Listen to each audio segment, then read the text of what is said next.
It's late summer, deep in the remote forest of New Zealand. The air hangs heavy with that familiar earthy smell. Wet ferns, moss, rotting logs. Out here, red deer are moving through their rhythms. The females, hinds, are tucked away in the thickest cover, guarding their newborn spotted fawns, keeping them hidden from anything that might pass by. The males, stags, are in a different mode. Velvet's peeling off.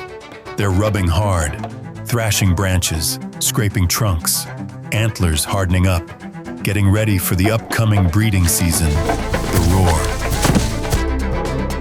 This window right now is prime for meat. Young stags, still fat on summer feed, tender and mild. Some of the cleanest, best venison you'll put in the freezer all year. That's what brings Korin and Suresh into this tangled native forest. Two brothers, moving slow and quiet through this remote New Zealand forest. In this series, we'll follow along as these two hunters, brothers side by side, venture into the stunning New Zealand forest over 4 weeks of remote hunting, hunt after hunt. Chasing enough red deer meat to fill the freezer, and living out what it really means to bring home wild meat the hard way.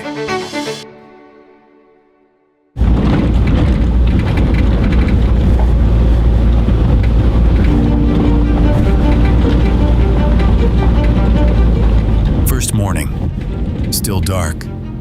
The woods are quiet except for the low rush of the river below. Suresh heads into their top spot, one they've hunted for years, where they've consistently encountered red deer. This place sits on a travel route between the feeding area up on the hill and bedding cover deeper in. It often holds groups of younger stags, still in bachelor bunches this time of year, feeding heavy before the roar. They're testing a theory today. Do the deer move from this feeding area at first light, heading to their daytime bedding, and will the route they're stalking intersect that movement? It's the kind of pattern they've pieced together from past hunts, watching how young stags transition in the pre-dawn quiet, still grouped up and predictable before the rut changes everything. Yeah, I think we came in a little bit lower here. Just a touch house, maybe it was up there. I think that's a ridge up there. I think this is the trail we used to. There's a big trail coming up there. Yeah, it's definitely a good sized stag in here then. Can still side around this area. Well, we can sort of just try and follow the trail. Yeah.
Yeah, it won't run. It'll stay still. But yeah, there's some maybe flavour.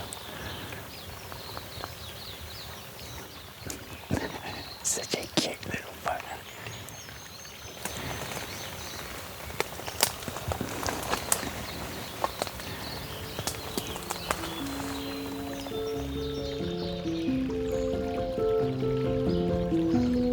The entry works in their favor. The wind funnels up the valley and blows straight into them as they move in, perfect for staying downwind. Red deer rely heavily on their nose. It's their primary defense. They have around 200 to 300 million olfactory receptors, and their sense of smell is estimated to be hundreds of times more sensitive than ours, allowing them to detect human scent from long distances if the wind's wrong. Playing the wind right isn't optional, it's essential. Step by step, they stalk slowly, following the sign as it grows fresher with every careful advance. It's a slow, methodical style. Every foot placement is deliberate. The goal is simple. Keep noise to almost nothing. Red deer have incredibly sharp hearing. Their large ears can swivel independently like little radar dishes, locking onto faint sounds from a long way off. Things like the snap of a dry twig, the soft crunch of leaves, or even the quiet rustle of fabric. A sudden noise in that range can alert them instantly, long before a human ear would pick it up. That's why they're hugging this route just above the river. The constant rush of water helps mask their subtle movements as they circle below the feeding area above.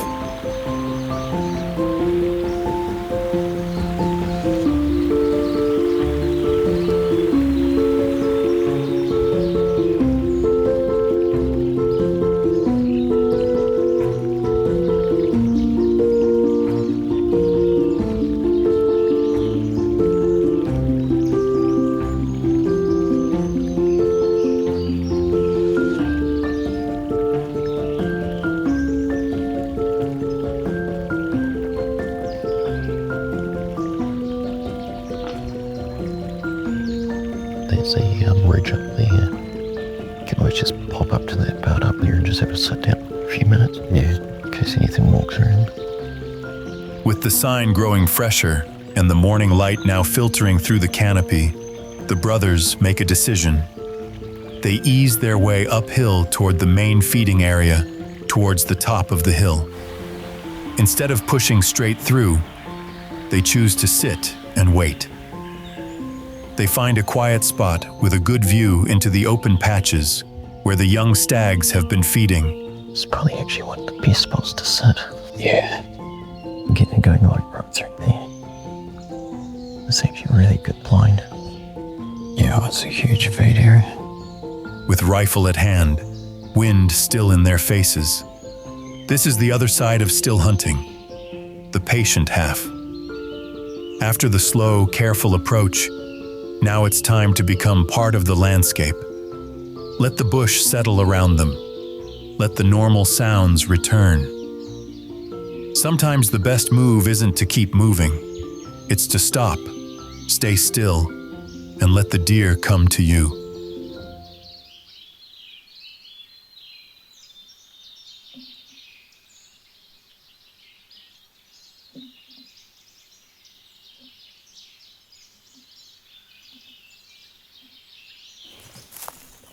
I'm hearing something over here, maybe.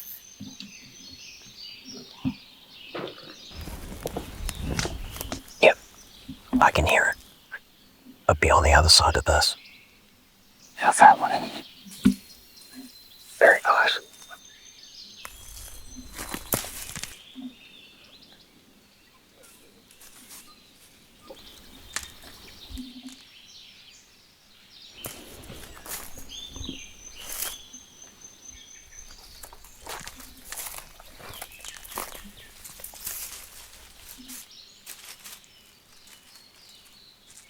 Yeah, I can see it.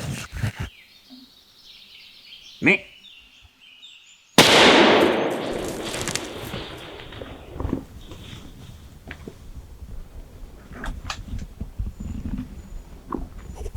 It's down. It's down.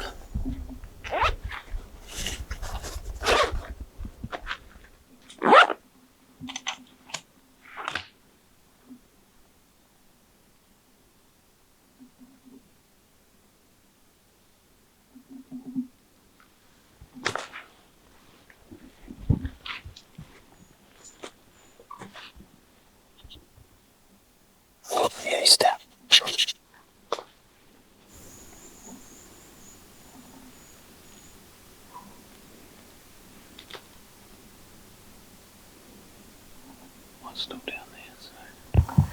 I think it could have been two of them. It was group spikers. Yeah, I think I saw one up higher.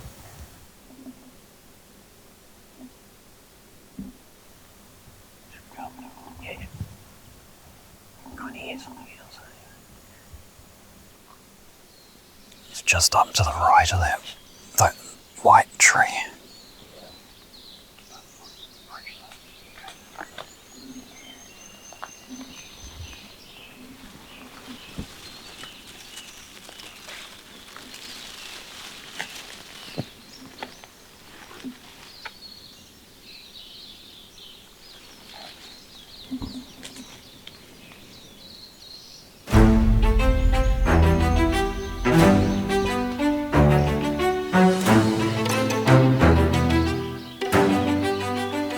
Nice fat spiker. It all happened in an instant.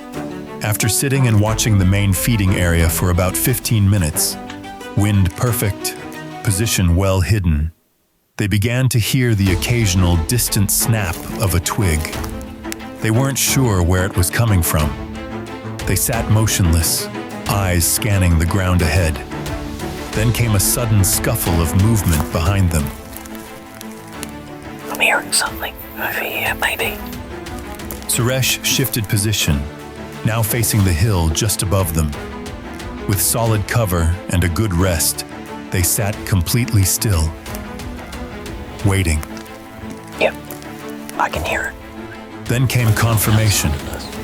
The loud crack of breaking sticks as a deer walked steadily toward them. Suresh readied the rifle, and the deer stepped into view. He found the front shoulder and made a short, soft sound, enough to stop the deer for just a moment.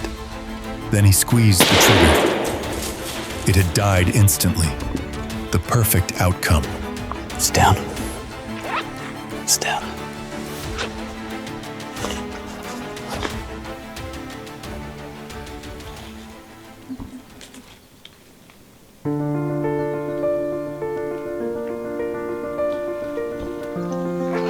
He's a nice spiker, eh?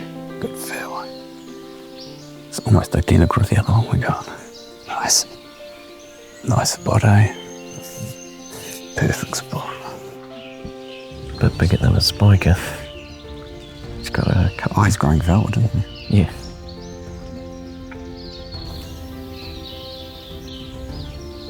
Oh, he's decent size, eh? He's a good fat stag. He's still quite young though. Oh, it's such a prime deer.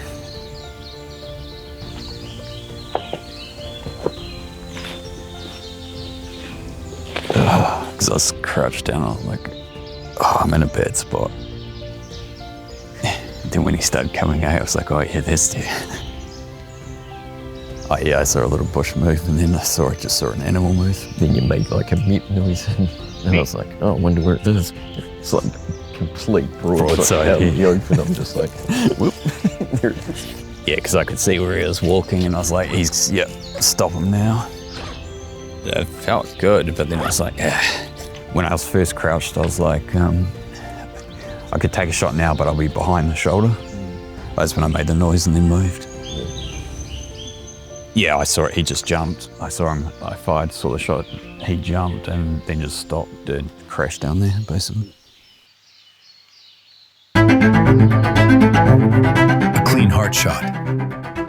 The young stag is down quickly and cleanly. What follows is the honest part of hunting most people never see. Hours of careful field dressing and butchering to recover every ounce of meat. They work side by side, knives moving with quiet efficiency, talking through each step the way brothers do. Every cut is made with respect. Nothing is wasted. This is where the real satisfaction comes from, turning a wild animal into clean, honest venison for the freezer. Hulling it out of the woods the hard way, earning every ounce. One deer down. The freezer is one step closer to full, and the hunt is only just getting started.